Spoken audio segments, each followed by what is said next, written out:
Ladakh northern Indian state Jammu और कश्मीर का एक रीजन है जो अपने high altitude desert mountainous landscape के लिए जाना जाता है। Welcome to our channel, Your Views, Your News. Do subscribe and follow us on Twitter and Instagram.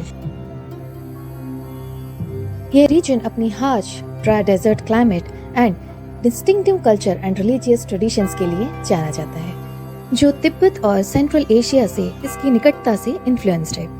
Ladakh कई इंपॉर्टेंट बुद्धिस्ट मॉनेस्ट्रीज का घर है और ट्रैकिंग एंड माउंटेनियरिंग के लिए भी एक पॉपुलर डेस्टिनेशन है। कई ट्राइब्स हैं जो लद्दाख में रहती हैं, जिनमें ब्रोक पास, चांग पास और डोक पास शामिल हैं। इन ट्राइब्स की इस रीजन में रहने की एक लॉन्ग हिस्ट्री रही है और उन्होंने अपनी डिस्टिंक्ट कल्चर और रिलीजियस ट्रेडिशंस को प्रिजर्व रखा है। ब्रोक पास, जिन्हें दर्द के नाम से भी जाना जाता है, एक खानाबदोश ट्राइब है जो लद्दाख में अपर इंडस वैली में रहते हैं। वह प्रीडोमिनेटली बुद्ध हैं और अपने विशिष्ट ड्रेस और लाइफस्टाइल के लिए जाने जाते हैं। चांग पास एक अर्ध खानाबदोश ट्राइब है जो लद्दाख के चांगथांग रीजन में रहती है, जो तिब्बत की बॉर्डर से लगा हुआ है।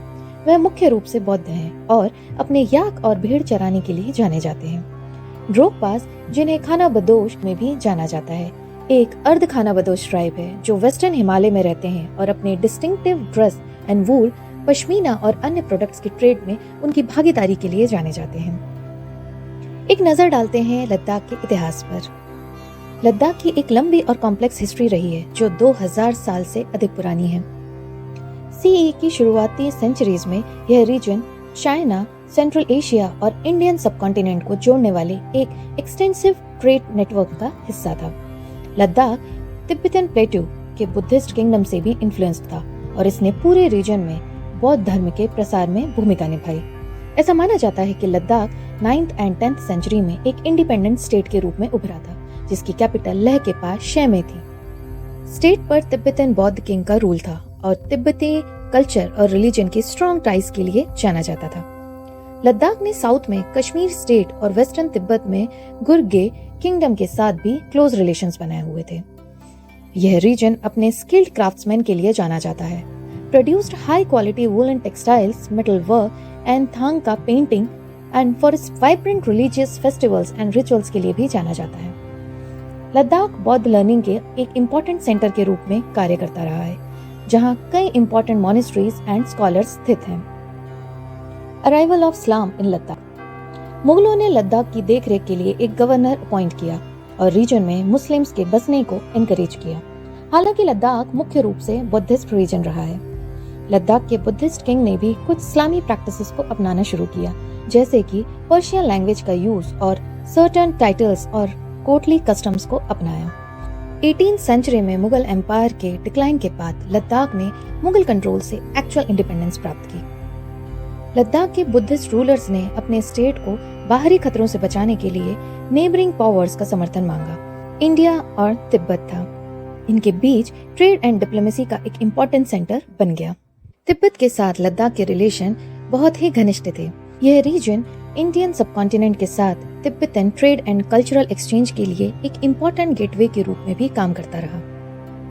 19th सेंचुरी में लद्दाख पर जम्मू और कश्मीर के डोगरा किंगडम का शासन था, जो वेस्टर्न हिमालयाज की एक रियासत थी।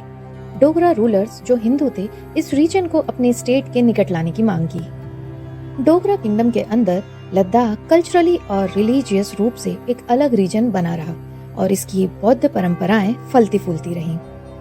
यह रीजन ट्रेड और कॉमर्स का एक इम्पोर्टेंट सेंटर बन गया और लेह सिल्क रोड पर स्ट्रेटेजिक हब बन गया। 1947 के बाद डोगरा किंगडम भारत में शामिल हो गया और Ladakh Indian reason Jammu and Kashmir का हिस्सा बन गया। इन रिसेंट ईयर्स लद्दाख को जम्मू और कश्मीर के भीतर एक सेपरेट एडमिनिस्ट्रेटिव डिवीजन, एक यूनियन टेरिटरी बना दिया गया है। लद्दाख के लोगों ने अपने पड़ोसियों के साथ इंडिया की बॉर्डर की रक्षा करने में एक इम्पोर्टेंट रोल निभाया है। लद्दाखियों को उनके strong physical and mental qualities के लिए जाना जाता है, जो उन्हें हार्श हाई एल्टीट्यूड एनवायरनमेंट के बॉर्डर रीजन में रहने और काम करने के लिए उपयुक्त बनाता है। इन मॉडर्न टाइम्स लद्दाखियों ने चाइना और पाकिस्तान के साथ इंडिया की सीमा की रक्षा में एक इम्पोर्टेंट रोल निभाया है। कई लद्दाखियों ने इंडियन आर्मी में सेवा की है और देश की रक्षा के लिए बॉर्डर एरिया में तैनात किए गए हैं। उन्होंने भारतीय वायुसेना और भारतीय नौसेना जैसी सेनाओं के अन्य ब्रांचेस में भी काम किया है। लद्दाखियों ने roads, bridges and other facilities के कंस्ट्रक्शन सहित बॉर्डर एरिया में इंफ्रास्ट्रक्चर के डेवलपमेंट और मेंटेनेंस में बहुत बड़ा योगदान दिया है। उन्होंने रीजन की कल्चरल और रिलीजियस ट्रेडिशंस को बनाए रखने और इकोनॉमिक डेवलपमेंट और टूरिज्म को बढ़ाने के लिए भी बहुत ही अहम भूमिका निभाई है। लद्दाख के लोगों ने डिफेंस और डेवलपमेंट में एक सिग्निफिकेंट कंट्रीब्यूशन दिया है। इंडिया के बॉर्डर एरियाज में इनके योगदान किसी से छुपा नहीं है और देश की सोवरेनिटी एंड सिक्योरिटी को बनाए रखने में एक बहुत ही इम्पोर्टेंट रोल निभाते रहे हैं।